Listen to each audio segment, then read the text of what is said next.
Herkese salam. Bugün bizim SQL'dən birinci dərsimizdir. Gəlin görək SQL nədir və biz nəyə görə SQL öyrənirik. SQL bazada olan cədvəllərdən istifadə edərək bizə lazım olan formada məlumatlardan istifadə etməyimizə kömək edən bir vasitədir. Məsəl üçün, Excel-də müxtəlif yaddaş məhdudiyyəti var. Əgər biz orada müxtəlif daha çox datalardan istifadə edəsək, müxtəlif donma və sair səbəb olur.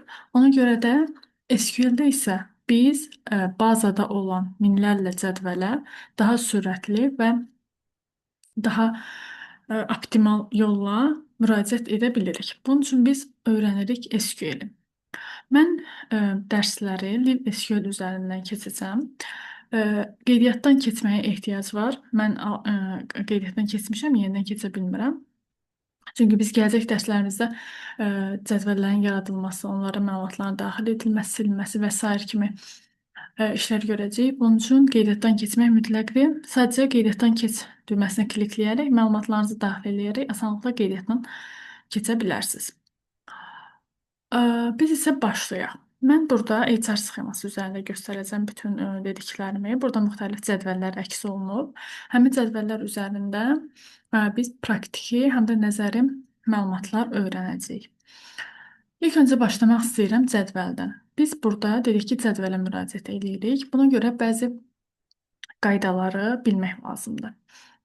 Biz cədvəl yaradarkən cədvəl yaradılma qaydaları.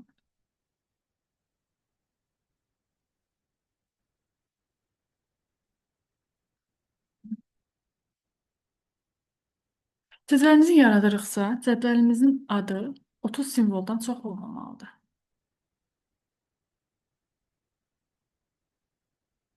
Daha sonra rəqəmlə başlamamalıdır cədvəlin adı.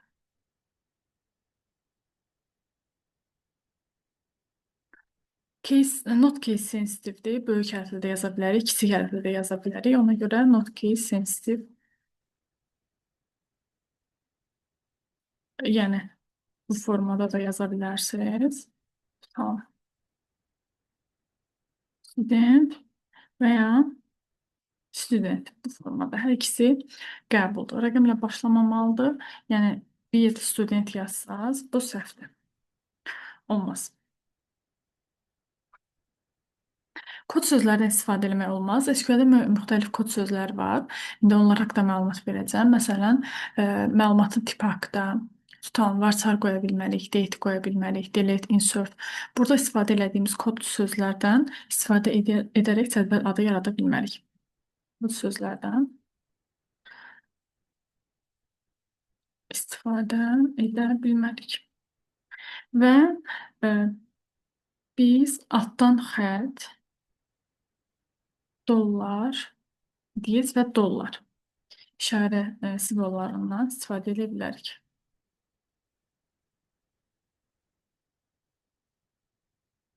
Amma yenə bunlar birinci gəlmirlər də, birinci rəqəm olmur.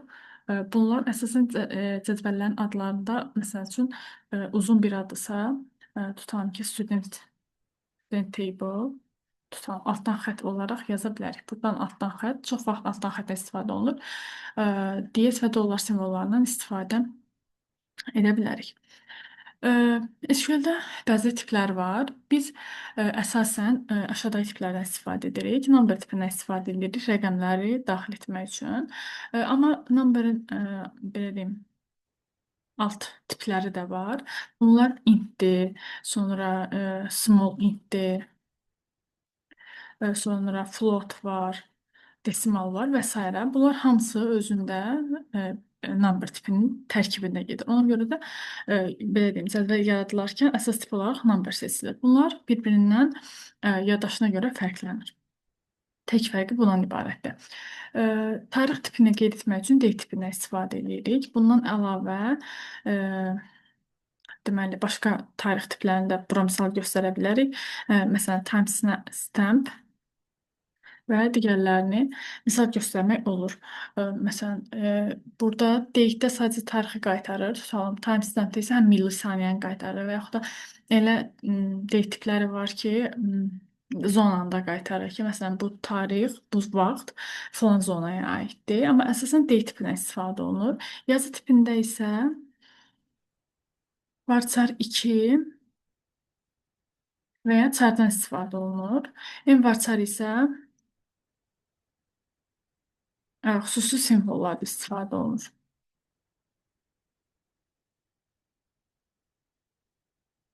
Məsələn, Azərbaycan dilində hərflər ü-dür, ş-dır, ğ-dır. Bu hərflər digər əlifbalarda yoxdur. Onları daxil edərkən sütun tipini envarçar 2 qoyaraq təyin edirik ki, həmin o xüsusi simvollarda bazada sual işarəsi yox, bizim yazdığımız hərf kimi əlavə olunsun. Varchar 2 və char hər ikisi deməli özündə tekst tipini daşıyır. Fərqi ondan ibarətdir ki, əgər mən char tipinə data versəm, burada ölçüsünü yazırıq. Məsələn, 10 vaxt yer tutsun. Tutalım ki, bir ad daxil edirəm sistemə. Məsəl üçün, Günay adını daxil edirəm. Günay adını daxil edirəm. Bu gedib arxa tərəfdə 5 dənə Günaydır. Elə bil ki, 5 dənə hərf budur, amma 10 yazdığıma görə buradan da 5 dənə boşluq qoyacaq. 1, 2, 3, 4, 5. Bu isə yaddaşa qənaət etmə baxımından doğru deyil də, əlavə yaddaş itkisinə səbəb olur. Amma varchar 2-də mən məlumat tip yaratsam, məlumat daxil eləsəm, bura mən Günayı daxil eləsəm, və o sadəcə 5 bayt olaraq istifadə edəcək, digər 5 bayt isə istifadə eləməyəcək. Yəni biz bura 10 yazsaq da sadəcə yaddaşda 5 bayt istifadə olunacaq. Ona görə də əsasən char tipinə baxanda varchar istifadəsi daha düzgün hesab olunur və əsasən biz dərslərdə varchar 2-nin istifadəsini görəcəyik. Bəzi böyük həcmli fayllar var ki, şəkillər, böyük həcmli audio, video fayllar və s. Bunlar isə əsasən blob tiplərindən istifadə olunaraq yaradılır. Biz bu dərsdə artıq başlayacağıq ilk cədvəlimizi yaratmağa, cədvəl necə yaradılır və s. Bu haqqda biraz danışacağıq. İlk öncə bir məlumat vermək istəyirəm ki, burada bizim müxtəlif cədvəllərimiz var sol tərəfdə. Mən indi employees cədvəlinə daxil oluram. Bunların hamısını əvvəldən göstərməyəcəm, yəni hamısını tək-tək izah eləyəcəm. Sadəcə olaraq cədvələ baxmaq üçün select, ulduz, from, hara baxmaq istəyirəm, HR employees daxil edirik. Burada belə bir hazır cədvəllər var, hansı ki, müxtəlif məlumatlar əks olunur. Ad, ID, soyad və s. məlumatlar. Burada müxtəlif tiplər və s. biz görürük. Tarix tipi var, varchar tipi var, sonra rəqəm tipi var və s. Bunları biz özümüz yaradacağıq. Buna görə sıfırdan başlayırıq. Biz cədvəl yaratmaq üçün create əmrindən istifadə edirik. Create əmri DML əmri sayılır. DDL əmri, üzr istəyirəm, DDL əmri sayılır. Create cədvəl yaratmaq üçün istifadə olunur. Create table, table'ımın adı, məsəl üçün first name, first lesson, daha doğrusu. Burada mötərizə içində daxil oluram. Mənə hansı sütunlar lazımdırsa bu cədvəldə, onları əlavə eləyirəm. Yəni, hər hansı bir məhdudiyyət yoxdur ki, nə qədər sütun olsun. Əsasən 255-dən çox sütun sayı olmur. Cədvəlimi yaradıram. Mən burada ID verirəm. ID-nin tipini number verirəm. Çünki ID rəqəmi özündə saxlayır, ona görə tipi number olur. Sonra name verirəm. Yazı olduğuna görə, yəni ad bizim hərfdən ibarətdir. Ona görə varchar 2 verirəm. 20 standart olaraq 20 və ya 30 istifadə edə bilərsiniz. Özünüzdən asılıdır. Bir də age verirəm. Tutalım ki, bu da number tipində olsun.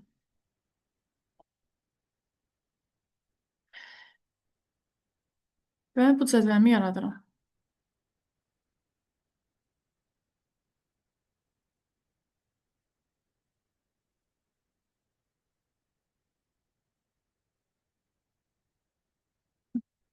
Bunu əlavə yazmışam. Şimdi. Yenidən yaradırıq. Silin. Yenidən yaradırıq cədvəlimizi.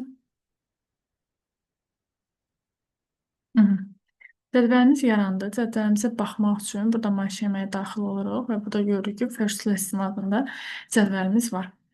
Ə, Amma məsəl üçün, ola bilsin ki, biz bu cədvəldə hər hansı bir səhvə yol vermişik. Tutalım, ə, tipini səhv yazmışıq və yaxud da cədvəlin adında səhvlik var, sütunun adında səhvlik var və sair. Bu kimi səhvlərə yol verilir yaradılarkən. Bunda ehtiyac yoxdur ki, biz yenidən cədvəl silib yenidən yaradaq. Bu zaman biz alter əmrindən istifadə edirik. Bütün cədvəl üzərində olan əməliyyatları alter əmrindən istifadə edərək biz düzəliş edə bilərik. Alter table cədvəlimin adı.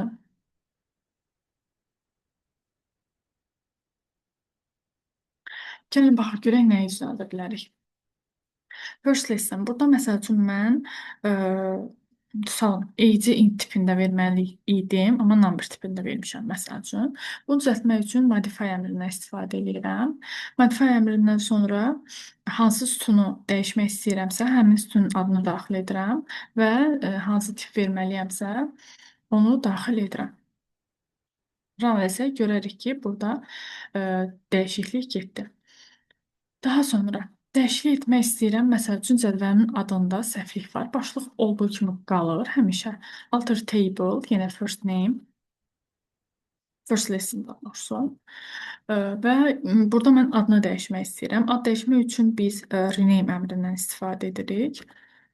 Rename. Məsələn, qoymaq istəyirik bunun adını person cədvəli tutalım ki. Alter etdik.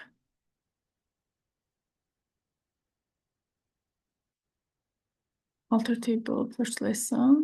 Dəqiqə. Nəsə keyword unudulub burada. Tur keywordudur. Çox böyük ihtimal. Rename tur. Bir daha run edirik. Baxsaq sol tərəfdə ad dəyişilərək person oldu. Və davam edirik. Alter table. Məsəl üçün, başqa nə eləyə bilərik? Hər hansı bir kolumun silinməsini də eləyə bilərik ki, burada bu koluma bizim, daha doğrusu, yəni ehtiyacımız yoxdur kolumda, sütuna yəni ehtiyacımız yoxdur. Bu zaman alter table, table'ın adını yazırıq. Table'ımız adı artıq person olduğuna görə person qeyd edirik burada. Rename. Bu zaman biz sütun adını dəyişdiyimizə görə kolum yazırıq. Çünki bilinsin. Deməli, ad dəyişmədə rename to əmrindən istifadə edirik, amma sütun dəyişirsə rename kolum keywordundan istifadə edirik. Məsələn, ID-ni tutalım, çeviririk. Yox, ID sadəcə, deməli, person ID-yə.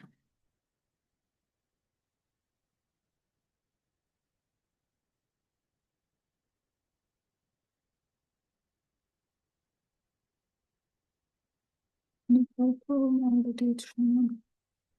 Olması silərək. Əlavə olundu. Cədvəlimizə baxırıq. Select, choose from, person və burada görərik ki, cədvəlimizdə ID, person ID ilə əvəz olundu.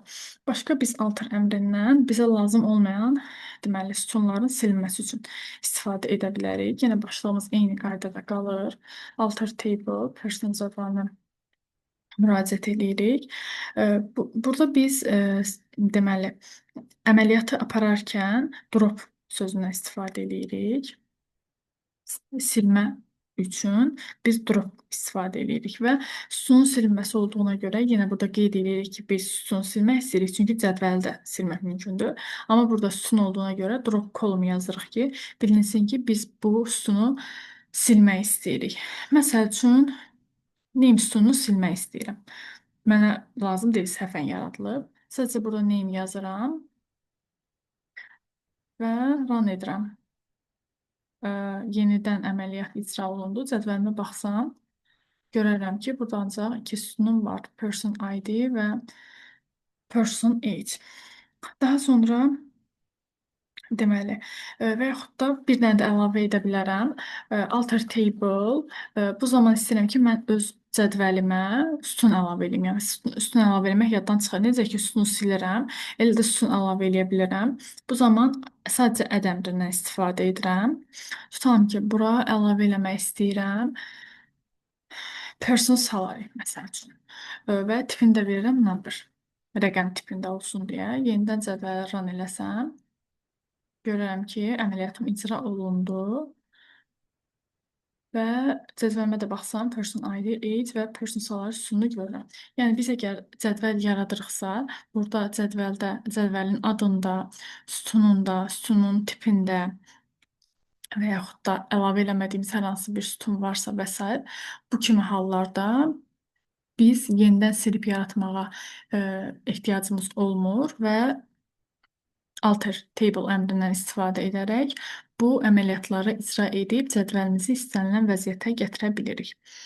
Bugünlük dərsimiz bu qədərdir. Növbəti dərslərdə isə biz insert və update əməliyyatlarını öyrənəcəyik.